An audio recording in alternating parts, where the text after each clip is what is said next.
अस्सलाम वालेकुम। Kaif for business law, ये हमारा लेक्चर नंबर 39 है जो हमने पहले किया था, लेकिन उसमें कुछ इशू आ गया। उसकी वॉइस क्वालिटी बिल्कुल ही ख़राब थी और आई बिलीव वो रुक गया था बीच में, आई डोंट नो व्हाई। तो उसको हम दोबारा रिकॉर्ड कर रहे हैं। उससे पीछे भी एक दो लेक्चर्स में है इशू थोड़ा वॉइस का, लेकिन वो थोड़ी सी एफर्ट की जाए तो वो सुना जा सकता है। ऑब्वियसली ये नहीं होना चाहिए था, लेकिन किसी वजह से हो गया, तो वो तो गुजारा हो जाएगा। इस लेक्चर में इशू एक और भी था, मतलब वो रुक गया था लेक्चर ही, इसलिए हमने कहा गया इसे दोबारा रिकॉर्ड करवा देते हैं। अच्छा जी, हमारा चैप्टर 12 हम पढ़ रहे हैं, पार्टनरशिप एक्ट 1932। इसके अंदर हम बेसिकली पढ़ रहे हैं पार्टनर्स के आपस के ताल्लुकात किस तरह से, आपस के रिलेशन उनके किस तरह से। तो आपस के रिलेशन को अगर आसान अल्फाज में बोला जाए तो राइट्स एंड ड्यूटीज होते हैं ना एक दूसरे के ऊपर, क्या उनको फ्राइज हैं वो हमने देखने होते हैं।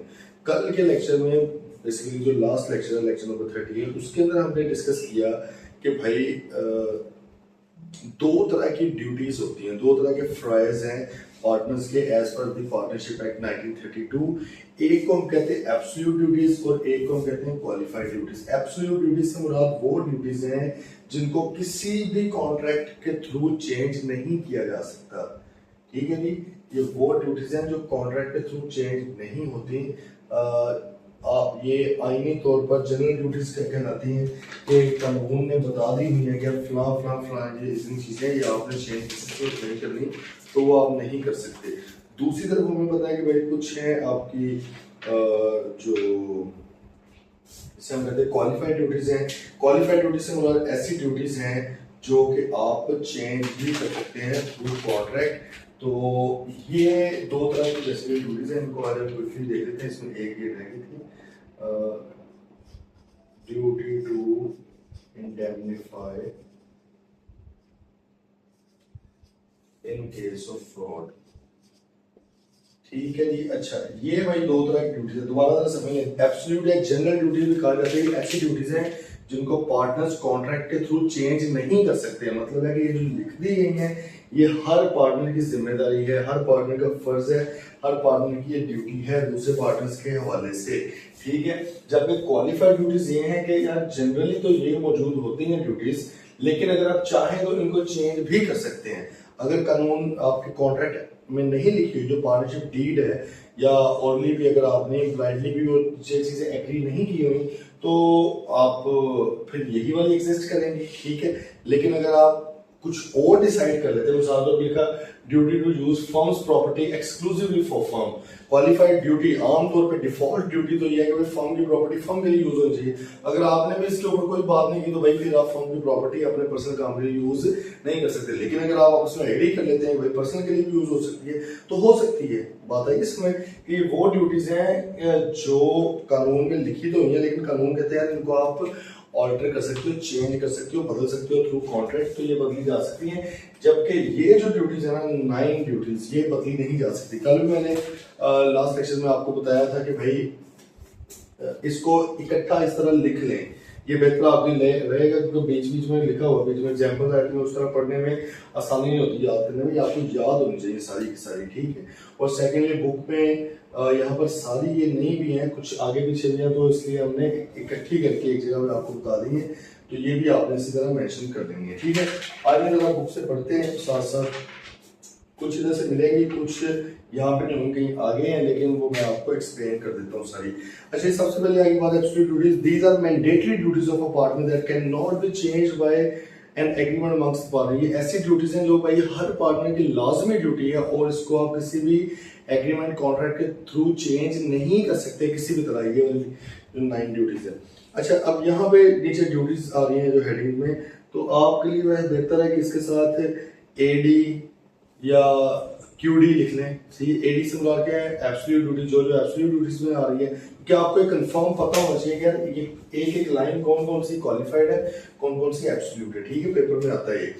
तो जैसे फॉर एग्जांपल पहली आएगी duty to carry on business to the greatest common advantage. ये जो हमने इधर भी लिखी हुई है, ये जो तरह मतलब ये वाली आ रही है, इसको एडी सा लिख लें क्योंकि ये एब्सोल्यूट ड्यूटी है। वो कहते हैं partners are bound to carry on the business of the firm to the greatest common advantage. ठीक है। साथ ही लिख लें use best of his knowledge and skills, उसने अपनी स्किल्स और नॉलेज का बेस्ट इस्तेमाल करना है, ठीक है, अपनी प्रूडेंस का, अपनी अकल का बेस्ट इस्तेमाल करना है और ओवरऑल सब पार्टनर्स के लिए काम करना है। ऐसे नहीं हो सकता है बंदे का पर्सनल फायदा हो रहा है, जाती फायदा हो रहा है, जात कुछ नहीं है भाई, टीम वर्क है, ठीक है।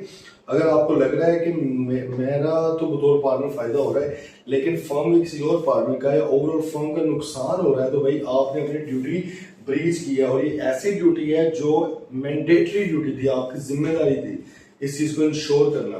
आप नहीं इंश्योर कर पाए, आपके ऊपर केस कर देंगे उनके दूसरे पार्टनर्स, और कानून उनको सीरियस लेगा इस बात को, क्योंकि कानून ने कहना है भाईजान जब लिखा जो हुआ था कानून के अंदर कि आपने सबके फायदे के लिए काम करना, तो आपने पर्सनल फायदा क्यों देखा अपना, ठीक है। एग्जाम्पल देखिए, Salim, Naeem, Karim and Rahim establish a partnership for refining sugar. Rahim was considered expert in the job of buying sugar. Rahim साहब जरा एक्सपर्ट थे, उन्होंने कहा भैया आप शुगर खरीद लें। thus he was interested with the duty of purchasing sugar for the firm। Ajmal, एक अजमल साहब है, कजन ऑफ रहीम, वो इसी रहीम का कजन है जिसके जिम्मे आपने लगाया, was a wholesale dealer in sugar, okay. Rahim bought sugar from Ajmal despite the fact that the rate was higher than the market rate for same quality। भाई सेम क्वालिटी में मार्केट में लेट्स से 130 रुपए kilo चीनी मिल रही है और ये इसका जो कजन है वो 150 रुपए किलो दे रहा है, इसने अपने कजन से फिर भी खरीदी जाके। इसका मतलब है कि इसने अपना पर्सनल बेनिफिट देखा, इसने अपना पर्सनल रिलेशन देखा और फर्म को नुकसान पहुंचाया। बात आ रही है ना समझ। उस रहीम को एक जिम्मेदारी दी गई कि भैया आप शुगर, आप चीनी खरीदने में एक्सपर्ट है, आप खरीद के लाएं, तो मार्केट में 130 रुपए के हिसाब से मिल रही है, कजन 150 कम दे रहा है, हायर देन मार्केट रेट दे रहा है, इसने फिर भी कजन से खरीदी है। इसका मतलब है he didn't perform to carry on the business in the greatest common advantage। भाई उसने सबके फायदे के लिए, ग्रेटेस्ट कॉमन एडवांटेज से मिला के आम फायदा सबका, ठीक है, सबका सबसे बेहतरीन फायदा आपने देखना होता है, तो इसने ब्रीच किया वो ड्यूटी, ठीक है। आइए बात समझे। अच्छा, फिर आ गया duty to be just and faithful. ये देखो ये बड़ी मॉरल, एक एथिकल किस्म की ड्यूटी है। कानून कहता है कि हर पार्टनर का फर्ज बनता है कि वो बाकियों के साथ ईमानदारी के साथ रहे, इंसाफ करे, ठीक है, ईमानदारी के साथ चले, दो नंबरी कोई ना करे, फ्रॉड कोई ना करे उनके साथ, ठीक है, वो एक बात हो रही है। तो इसमें भी आप देख रहे हैं स्नैरियो बेसिकली ये है कि रहीम ही चीनी खरीदता है, तो उन्होंने कहा चीनी खरीदा, रहीम के पास पहले से चीनी पड़ी हुई है उसके घर पे, पहले से ही पड़ी हुई है चीनी, जो कि उसने उस वक्त सस्ती खरीदी थी। अब उसने इनको बताए बगैर या झूठ बोल के उसने क्या किया, वो वाली चीनी जो किसी दौर में उसने 100 रुपए किलो के हिसाब से खरीदी थी, आज मार्केट रेट लेट्स से 130 है, उसने 130 के हिसाब से इनको दे दी, ठीक है, कि भाई ये मार्केट से लेकर आए हो। ये गलत है, जस्ट एंड फेथफुल नहीं है। या तो उनको सीधा कहता है यार मेरे पास घर में पड़ी हुई है, अगर आप चाहते हो तो वही वाली मैं मार्केट रेट पे आपको दे देता हूँ, फिर तो अगर दूसरे पार्टनर्स एक्सेप्ट करते तो ठीक था।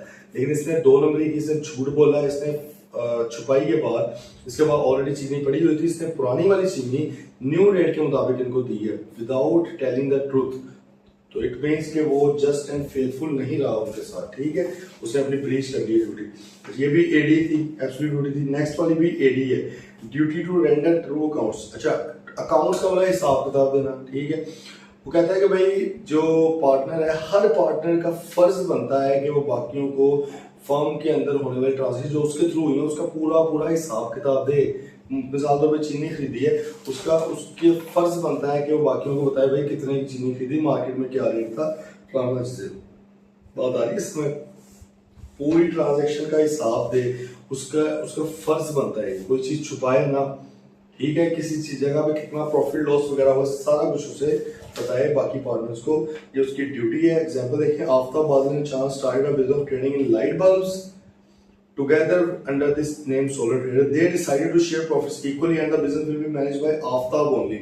उन्होंने कहा आफ्ताब अकेला बिजनेस मैनेज करे। अब आफ्ताब साहब बिजनेस मैनेज करे, उन्हें एक एक चीज का पता है, अब उनका फर्ज बनता है कि सही प्रॉफिट एंड लॉस बना के दे, सही ट्रांजेक्शंस का पूरा हिसाब दे, जो भी पार्टनर जानना चाह रहे हैं उनको बताए। ये नहीं कह सकता कि भाई नहीं मैं एक्टिव हूँ, तुम लोग तो सोए हुए हो। याद है ना, हमने पार्टनर्स की भी एग्जांपल देखी हुई है, पार्टनर की टाइप्स देखी हुई किस तरह के होते हैं, तो वो कहे कि भाई मैं सिर्फ एक्टिव हूँ, तुम्हें मैं क्यों बताऊँ। ऐसे नहीं है सर, उसने हर बंदे को हिसाब देने का उस पाबंद है वो। अच्छा, नेक्स्ट ये भी एडी है, duty to provide full information, पूरी इंफॉर्मेशन प्रोवाइड करनी है। ये देखें, हमने पढ़ा था एजेंसी के टाइम पे भी कि एजेंट का कान प्रिंसिपल का कान, एजेंट की जुबान प्रिंसिपल की जुबान, एजेंट की आंख प्रिंसिपल की आंख समझी जाती है। ठीक है, मतलब है कि जो एजेंट को पता है ये कंसिडर किया जाता है कि प्रिंसिपल को पता है। तो भाईजान पार्टनर बाकियों के एजेंट भी तो है ना, बाकियों का एजेंट भी तो है और बाकियों का प्रिंसिपल भी है। म्यूचुअल एजेंसी होती है ना, हर पार्टनर दूसरे पार्टनर का एजेंट भी है, हर पार्टनर दूसरे पार्टनर का प्रिंसिपल भी है। तो सर आपके पास अगर कोई इंफॉर्मेशन है किसी चीज के बारे में, आपने बाकी तमाम पार्टनर्स को भी इंफॉर्मेशन बता देनी है। अदरवाइज थर्ड पार्टी या कोई भी इदारा जिसके बारे में इंफॉर्मेशन थी वो ये समझेगा कि बाकियों को पता है, लेकिन आपने तो पता ही नहीं होगी। बात आ रही है समझ? आपको किसी भी चीज के बारे में, किसी भी ट्रांजेक्शन के बारे में, किसी भी तरह के इवेंट के बारे में जो फर्म के अफेयर्स से ताल्लुक रखता हो, सही है, फर्म के मामला से, वो वाले फेयर नहीं जो आप सोच रहे हैं, फर्म के बिजनेस अफेयर से ताल्लुक रखता हो, पार्टनर्स के बिजनेस अफेयर से ताल्लुक रखता हो, भाई आपने पूरी पूरी इंफॉर्मेशन उनको बतानी है जो आपको पता है। तो आइए गल समझे नहीं? ठीक है, एग्जाम्पल देखें जरा। अच्छा, ये जो उन्होंने लिखा partners are bound to render full information of all things affecting the firm to any partner और इज लीगल रिप्रेजेंटेटिव। आगे लिखें as there is a mutual agency. आपके माइंड में आ जाएगा फिर वही कि भाई जो एजेंट को पता है, ये अंडरस्टूड बात है कि प्रिंसिपल को पता है। अगर नहीं पता प्रिंसिपल को तो एजेंट की गलती है, ये उसने नहीं बताई। ठीक है, बाहर वाली पार्टी की गलती नहीं है। वो कहेगा भाई एजेंट है आपका, इसको पता है तो आपको पता होना चाहिए, ये तो इसने नहीं आपको बताया, इसको पकड़े मिला है सूरज का। ठीक है, अच्छा जी एग्जांपल देखें। आफ्ताब बादल चांद सारा बिजनेस यही वाला आ गया सारा कुछ, इसमें आफ्ताब मैनेज कर रहा है। उसने कहा जी कि Aftab must provide full information of all things affecting the firm to Badal Chand. उसका फर्ज बनता है सारी चीजें उन्हें बताए। आगे बात समझ। अच्छा, एक नीचे ड्यूटी लिखना है खुद, क्योंकि इसमें इधर नहीं लिखी हुई, वो आगे जाके लिखी है ये पहले वाली। ठीक है, इसको खुद लिख रहे हैं।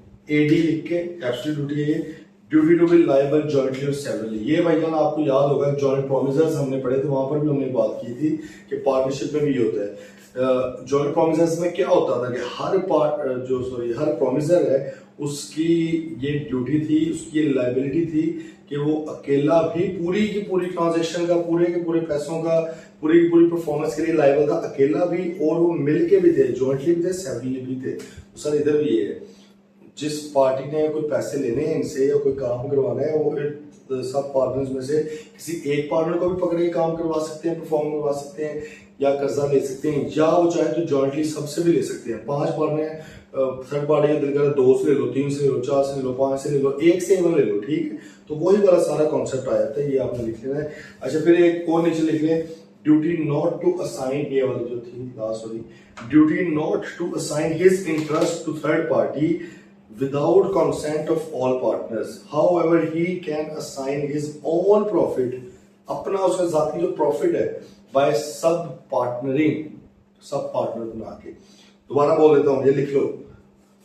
क्या लिखना जी? ये मतलब न्यू ड्यूटी है, duty not to assign his interest, अपना इंटरेस्ट किसी को असाइन नहीं कर सकता। असाइन का मतलब क्या है कि भाई मैं नहीं हूं, मेरी जगह पे ये बंदा पार्टनर है, या मेरी जगह पे पार्टनर भी नहीं, बल्कि आप कह लें कि इसकी से होगी, सही है, ये मुझे रिप्रेजेंट कर सकता है। ठीक है, मैं हर तरह का अपना पूरे का पूरा इंटरेस्ट इसको देना चाह रहा हूँ। वो कहते हैं कि नहीं हो सकता जब तक कि तमाम पार्टनर्स एग्री नहीं करते। हाँ, अगर तमाम एग्री करे तो हो सकता है। Duty not to assign his interest to third party without consent of all partners, however he can assign his own profit. सिर्फ प्रॉफिट जो है ना उसका, जो सिर्फ प्रॉफिट है वो जरूर असाइन कर सकता है किसी और पार्टी को। इंटरेस्ट का मतलब ये है ऊपर वाले का कि अगर प्रॉफिट लॉस जो भी होगा वो बंदा शेयर करेगा दूसरा। ठीक है, उसके नाम पे हो जाएगा। वो कहते हैं कि जब तक तमाम पार्टनर्स एग्री नहीं करते आप नहीं कर सकते।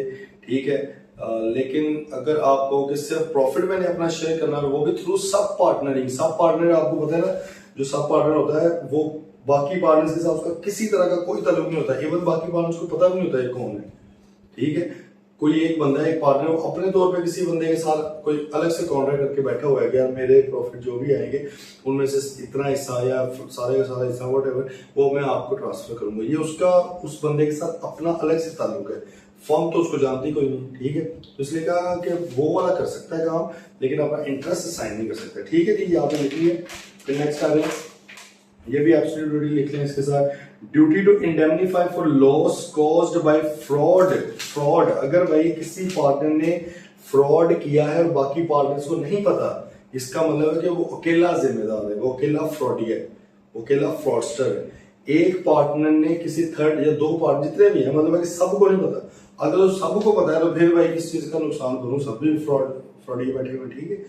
अगर भाई एक दो पार्टनर्स ने फ्रॉड किया है किसी थर्ड पार्टी के साथ, तो थर्ड पार्टी ने तो कहना भाई जान ये आपके एजेंट थे, इसका मतलब फ्रॉड किया आपने, बाकी सब ने, अब सबके ऊपर मैं केस करूंगा, अब सबसे पैसे निकलवाऊंगा।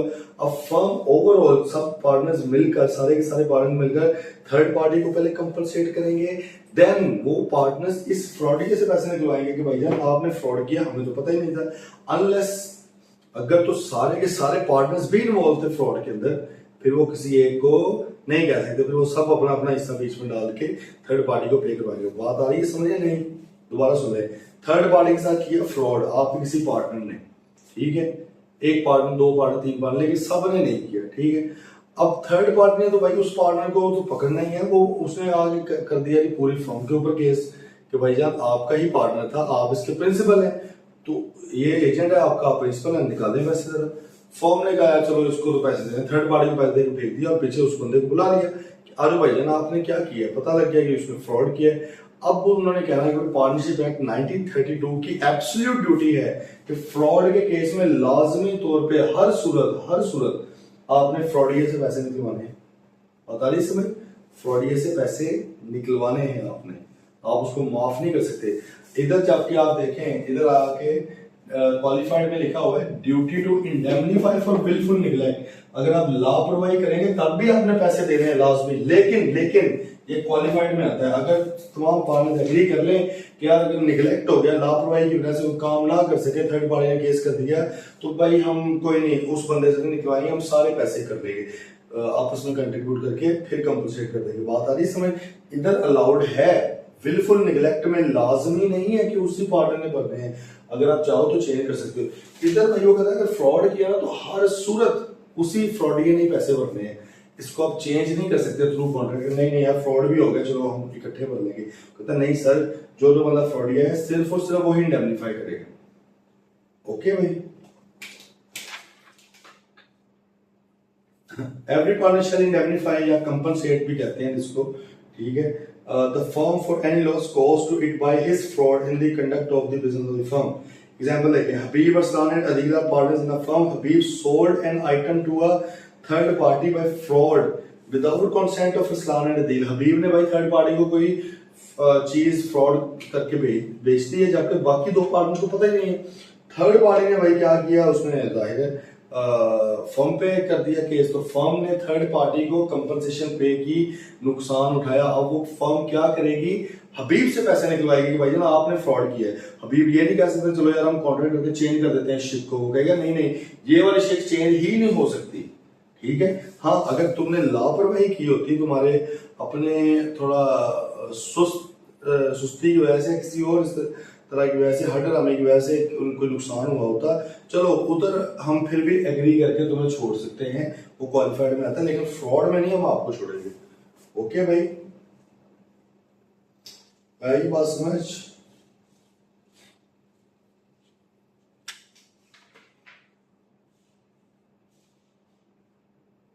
अच्छा चले, अब आगे भी मैंने आपको बताया मिक्स सी चीजें लिखी हुई हैं, हम अंदर अपने तरतीब के वाले से चलते हैं। ये आपको एडी समझ आ गई है, एब्सोल्यूट ड्यूटीज, ये ऐसी ड्यूटीज हैं जो किसी भी कॉन्ट्रैक्ट के थ्रू, कॉन्ट्रैक्ट के अंदर चेंज नहीं की जा सकती, इन नो की नो ड्यूटीज मौजूद रहेंगी। अच्छा, इसमें एक है ये कुछ शायद रह गई है, वो भी कर लेते हैं डिस्कस। जैसे duty to be jointly severally, ये तो हमने कर लिया ना कि हर पार्टी की जिम्मेदारी है कि वो जॉइंटली भी लायबल है, ठीक है। फर्म के उसका कामों का हमने याद करे पढ़ा था जब हम पार्टनर्स की टाइप्स पढ़े थे, मैंने आपसे लिखवाया था कि हर पार्टनर लायबल है टुवर्ड्स थर्ड पार्टी, चाहे वो लॉस शेयर करता है या नहीं करता, ठीक है। हर पार्टनर लायबल है टुवर्ड्स थर्ड पार्टी, ठीक है। तो जॉइंटली सेवरल लायबिलिटी होती है। अच्छा, फिर आ गया duty to act within authority. ये सिंपल सी बात है कि भाई जो उसकी अथॉरिटी दी हुई है उसको फर्म ने, उसने उसी के अंदर रहकर काम करना। अगर वो बियॉन्ड अथॉरिटी काम करता है, मिसाल तौर पर एक पार्टनर को कहा हुआ है कि आपने 1 लाख रुपए से ज्यादा की चीज ऑर्डर नहीं करनी, वो बंदा 1.5 लाख रुपए की चीज ऑर्डर कर रहा है, भाई वो खुद जिम्मेदार है। फर्म कहेगी भाई तुम पैसे निकालो, थर्ड पार्टी को देने, हम नहीं दे देंगे।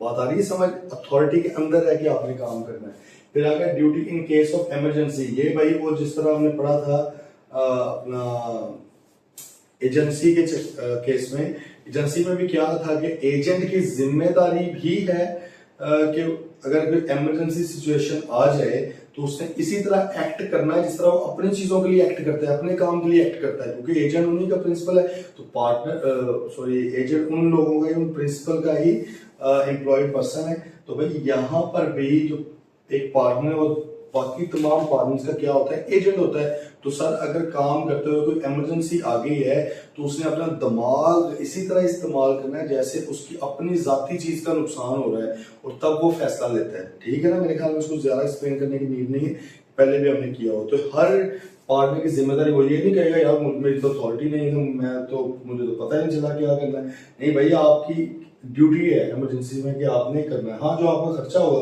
वो फर्म पे कर देगी। ये हो गया ट्रू इन्फॉर्मेशन विदाउट कंसेंट, ये सारे ठीक है। नहीं, ये एब्सोल्यूट ड्यूटीज आपने लिखे नहीं है, इसमें से आगे पीछे करके लिखी हुई है, इसलिए मैंने आपको इकट्ठी एक जगह लिखवा दी। अच्छा भाई, अब आ रहे जरा क्वालिफाइड ड्यूटीज के ऊपर। बुक में आप देखेंगे इसमें आगे आता है rights and duties by contract. ठीक है, क्या आता है, rights and duties by contract. इसको आप आगे लिखिए qualified duties. Other than compulsory rights and duties specified by the act, ये कंपल्सरी है जो एक्ट ने, कानून ने बता दिए हैं, इनको आप चेंज नहीं कर सकते। वो कह रहा है कि the mutual rights and duties of the partners of a firm may be determined by contract between the parties. वो कहते हैं कि भाई कुछ राइट्स एंड ड्यूटीज हैं जिनको आप कॉन्ट्रैक्ट के थ्रू भी आपस में बना सकते हो।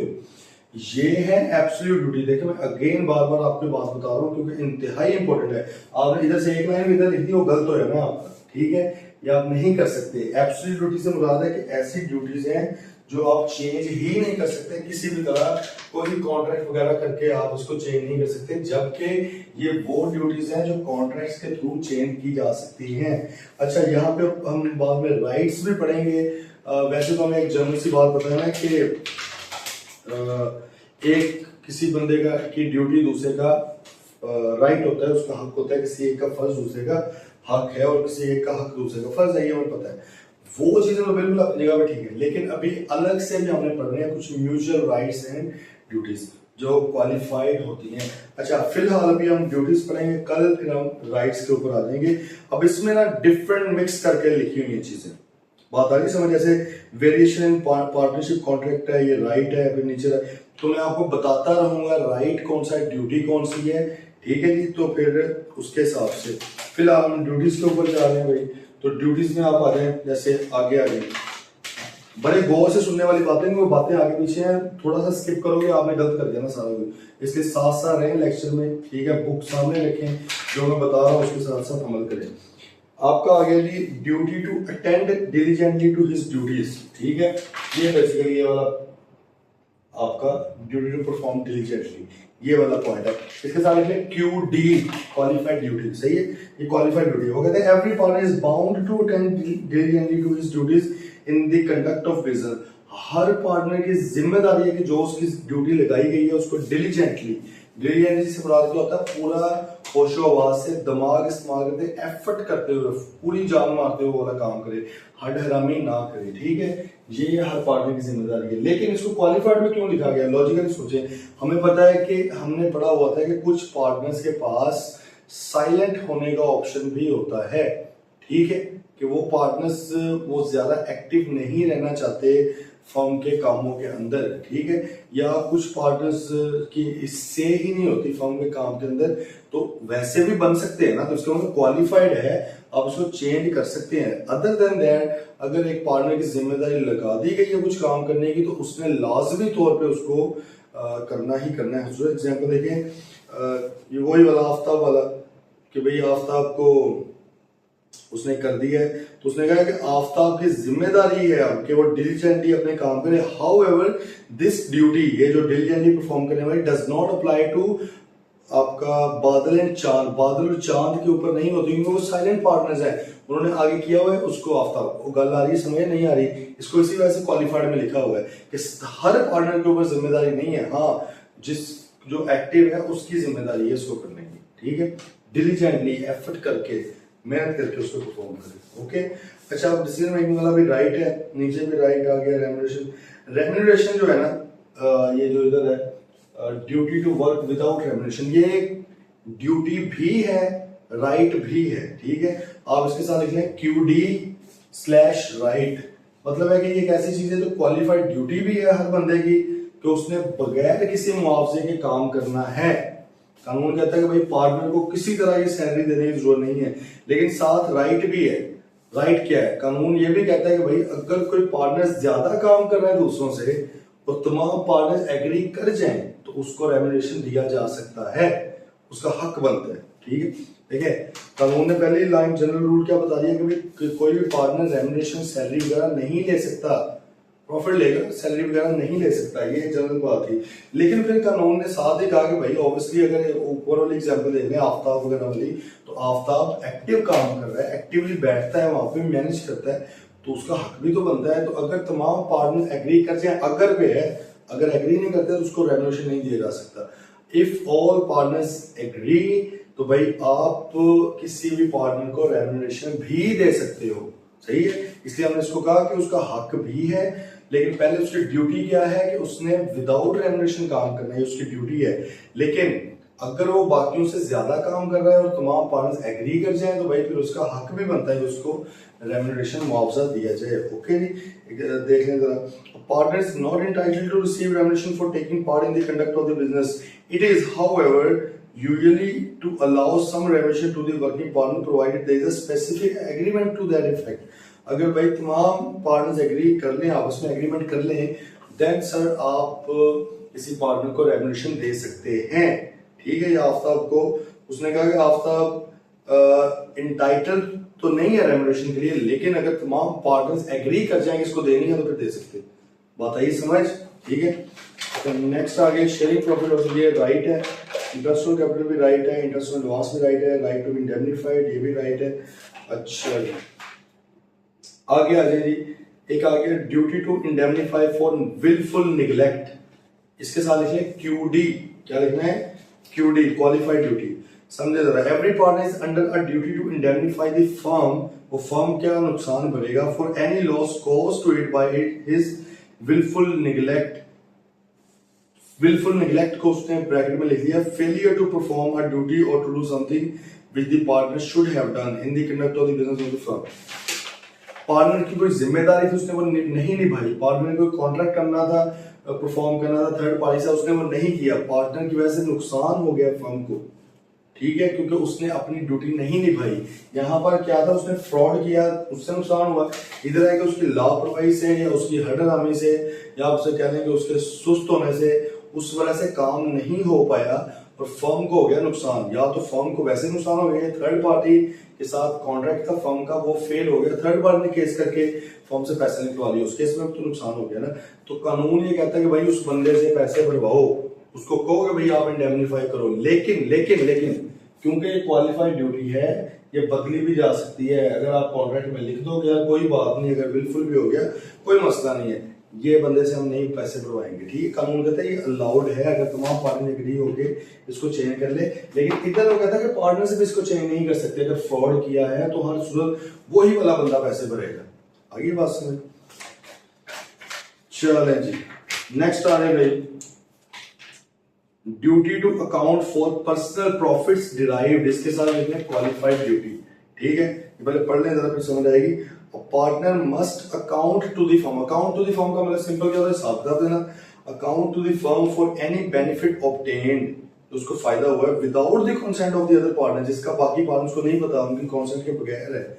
From any transaction involving the partnership, कोई भी ट्रांजेक्शन इसके अंदर पार्टनरशिप का नाम यूज हो गया है या पार्टनरशिप यूज हो गई है, पार्टनरशिप की प्रॉपर्टी यूज हो गई है, उसके एसेट्स यूज हो गए हैं उस काम के अंदर, या नाम यूज हुआ है, और द पार्टनरशिप्स बिजनेस कनेक्शन या कोई नेटवर्क और बिजनेस कनेक्शन। बिजनेस कनेक्शन से मुराद है पार्टनरशिप फर्म का कोई सप्लायर, कोई कस्टमर वगैरह जो फर्म को जानता है और किसी पार्टनर ने फर्म के नाम यूज करके उसका कनेक्शन यूज करके कोई किसी भी तरह का पर्सनल प्रॉफिट, पर्सनल से मुराद है जाती फायदा हुआ है, सिर्फ उसको, बाकियों को नहीं पता। ठीक है, वो कहते हैं कि in other words if a partner uses the partnership property name or business connection to make a secret profit, secret खुफिया प्रॉफिट, इसका बाकियों को नहीं पता।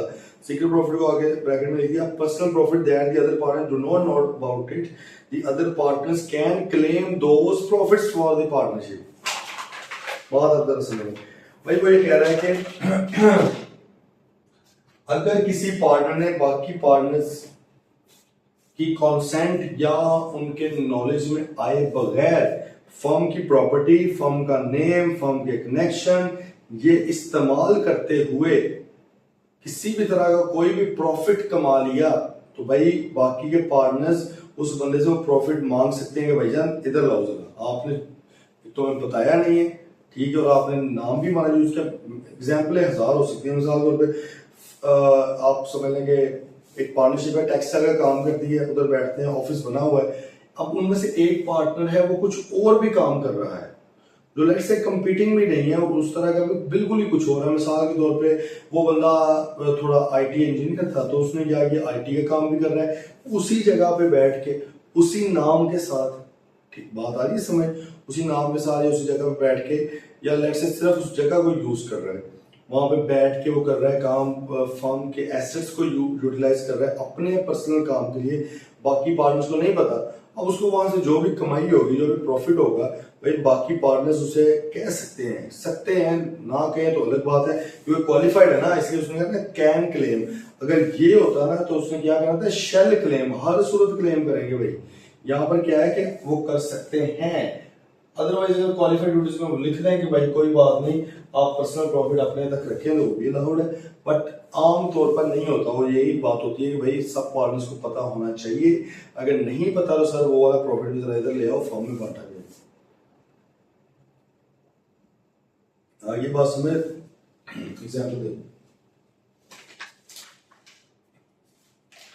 Tom and Jerry are in partnership. Okay, the partnership purchased an item of equipment costing 30,000. It was discovered later that the equipment had actually been purchased by Tom for 18,000, and Tom had resold it to the partnership without revealing that he was the owner of the property. वो देखें, कहते हैं कि partnership ने कोई 30,000 का कोई equipment खरीदा है, बाद में पता चला कि असल में टॉम भाई ने 18,000 रुपए का खुद खरीदा था, ठीक है, उन्होंने 30,000 रुपए का बेचा है। अच्छा, ये हमने पहले भी बात पढ़ी हुई है, हमने पहले भी ये बात की थी कि भाई आपने वो एग्जाम्पल के अंदर हम जस्ट एंड फेथफुल में की थी। अच्छा, एग्जाम्पल जो होती है ना वो जाहिर है एक आधी आ सकती है ना बुक के अंदर, इसका ये मतलब नहीं है कि वो जो एग्जाम्पल है, एग्जाम्पल के बेस पर आप कॉन्सेप्ट बनाओ। बात आ रही समझ, देखो एग्जाम एक डिफरेंट कॉन्सेप्ट की सेम एग्जाम्पल भी हो सकती हैं, क्योंकि जाहिर डिफरेंट चीजें आ रही होती है ना। जैसे वो था चीनी, उसने अपनी पढ़ी हुई थी, उसने मार्केट रेट वाली क्या के 30 रुपए पर केजी लेट से कमा लिए, उसके अंदर 2 ड्यूटीज ब्रीच हुई है ना, एक तो 2 नंबरी की है, उसने जस्ट एंड फेथफुल नहीं रहा, एक तो ये होगी, और दूसरा क्या हो गया कि उसने पर्सनल प्रॉफिट भी डिराइव किया है, तो जस्ट एंड फेथफुल वाला भी उस पर मसला आ जाएगा, पर्सनल प्रॉफिट भी जो 30 रुपए पर केजी है वो भी उसको फर्म को देना पड़ेगा। बात आ रही है समझ कि एक सिनेरियो के ऊपर डिफरेंट कॉन्सेप्ट्स भी अप्लाई होते हैं। अच्छा जी, अब वो यहाँ पे कह रहा है कि भाई उसने 18,000 का खुद खरीदा था, 30,000 का उसने फर्म को बेचा और उसको सही बात नहीं बताई। In this case since the other party did not know, उसको नहीं पता था that Tom had made a personal profit from the transaction, he can claim successfully. जब उसे पता लगेगा ना तो भाई उसको कह सकता है, कानून उसको पूरी इजाजत देता है कि वो अदालत में जाकर केस करेगा कि सर इसने 12,000 रुपया प्रॉफिट कमाया है, वो मुझे लेकर दे, मुझे नहीं लेकर दे, बेसिकली फर्म को लेकर दे। जब फर्म के पास आएगा वो दोनों का हो जाएगा 6,000। बात आ रही समझ, क्योंकि वो दूसरा बंदा भी जिसने ये की है 2 नंबरी, टॉम, वो भी तो पार्टनर तो है ना, सही, तो फर्म में ऐड हो जाएगा। If Tom, नीचे उसने लिखा, if Tom had informed Jerry in advance that he was the owner of the equipment and intended to keep the profit himself, and if Jerry agreed to this, उस case में भाई जो है आप उससे पैसे नहीं ले सकते। मतलब भाई उसने पहले बता दिया होता या 18,000 रुपए का मैंने लिया था, 30 का बेचना चाह रहा हूँ, नहीं तो फिर मार्केट से खरीद लेते हैं, उधर भी इतना ही मिलना है, तो उसने कहा चलो यार सही है, तुम रख लो पैसे ऊपर जो रखने, फिर तो ऑब्वियसली उसका बनते हैं, ठीक है। अच्छा, नेक्स्ट आ गया qualified duty, duty not to compete with the business of the firm, ठीक है, इसके साथ क्यूडी लिखें। उसने कहा similarly if a partner competes in business, compete का मतलब क्या है, जो फर्म काम करिए वही काम आप भी करें, फर्म टेक्सटाइल का काम करिए आप भी किसी और के साथ मिलकर टेक्सटाइल का कर रहे हैं, फर्म जो है वो फर्नीचर का काम करिए आप भी किसी के साथ मिलकर फर्नीचर का काम कर रहे हैं, दिस इज कंपीटिंग बिजनेस। ये हमने इधर लिखा हुआ है duty not to engage in competing business, उसमें आप नहीं जा सकते। तो भाई वो कहता है कि similarly if a partner competes in business as in the case of personal profit, जाहिर है उसका पर्सनल प्रॉफिट होगा, वो भी हो सकता है, with the partnership without the consent of other partner he is liable to account for to the partnership for all profits that he earns from the competing business।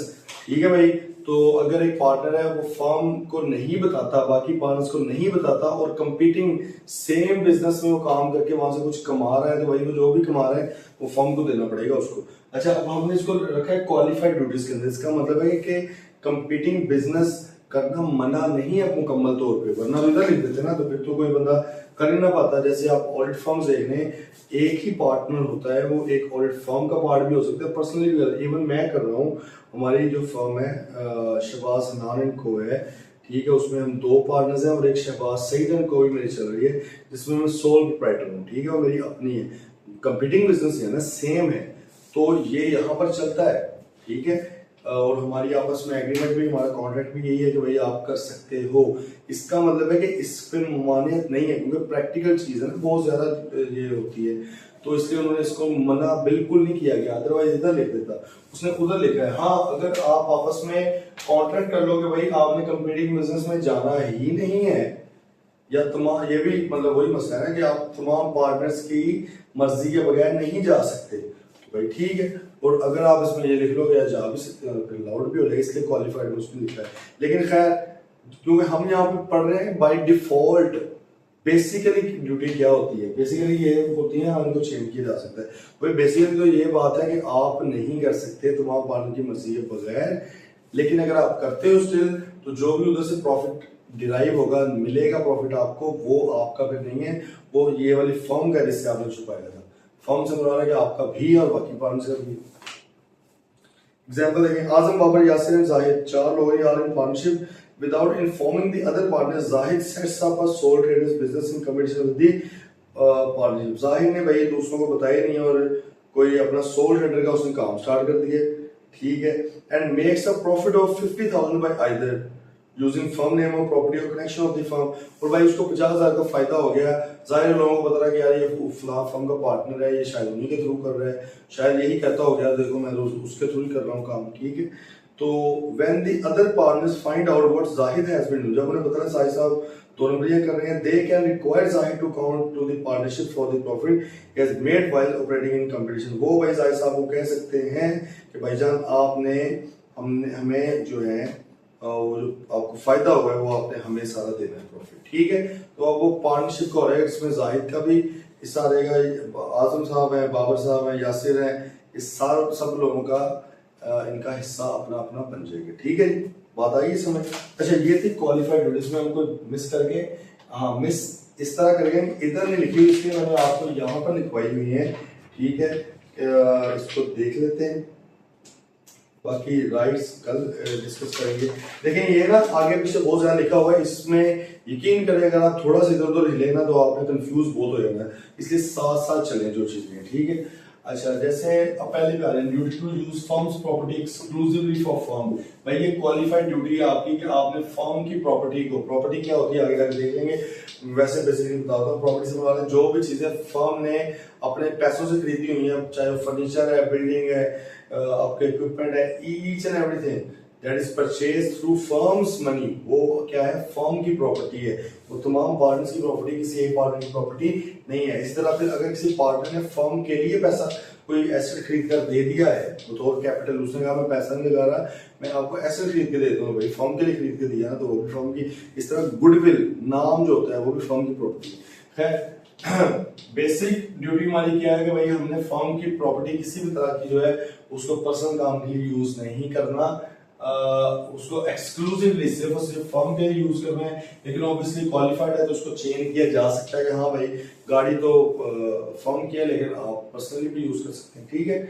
अच्छा, फिर आ गया, ये तो हो गया duty to contribute to loss. हाँ देखें, ये भी हमें पता है कि पार्टनरशिप बनाने के लिए सिर्फ और सिर्फ प्रॉफिट शेयर करना इज सफिशिएंट, सही, मतलब बाकी चार इसेंशियल हैं, लेकिन प्रॉफिट लॉस में से अगर सिर्फ प्रॉफिट शेयर क्लियर है that is sufficient to form a partnership. Loss share करना लाजमी नहीं है, लेकिन यहाँ पे वो ये कह रहे हैं कि भाईजान अगर आप प्रॉफिट ले रहे हैं तो लॉस भी आपने शेयर करना है, but obviously it can be change. हमें पता है कि पार्टनर इन प्रॉफिट ओनली भी होता है, तो अगर आप कॉन्ट्रैक्ट में लिख दें कि नहीं भाई फला, और सब लोग एग्री कर जाएं कि ये बंदा जो है सिर्फ प्रॉफिट शेयर करेगा, लॉस में कंट्रीब्यूट नहीं करेगा, this is allowed. That's why ये आपने क्वालिफाइड ड्यूटीज में लिखा होता है, वरना ये इधर लिखा होता है, क्योंकि हमें पता है कि लॉस शेयर करना लाजमी कोई नहीं है।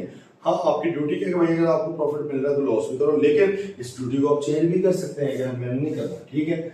अच्छा, ये हो गया वर्क विदाउट रिम्यूनरेशन, और ये सारे ठीक है भाई। तो ये आपके 7 क्या है, आपकी क्वालिफाइड ड्यूटीज हैं, और 9 एब्सोल्यूट ड्यूटीज हैं। किसी भी तरह का कोई भी क्वेश्चन हो तो प्लीज आपने पूछ लेना, इंतहाई इंपॉर्टेंट है चीजें। कल हम पढ़ेंगे म्यूचुअल राइट्स के ऊपर, जो आपस में एक दूसरे के ऊपर आपके राइट्स होते हैं, उनको हम इंशाल्लाह डिस्कस करेंगे। Till then take care.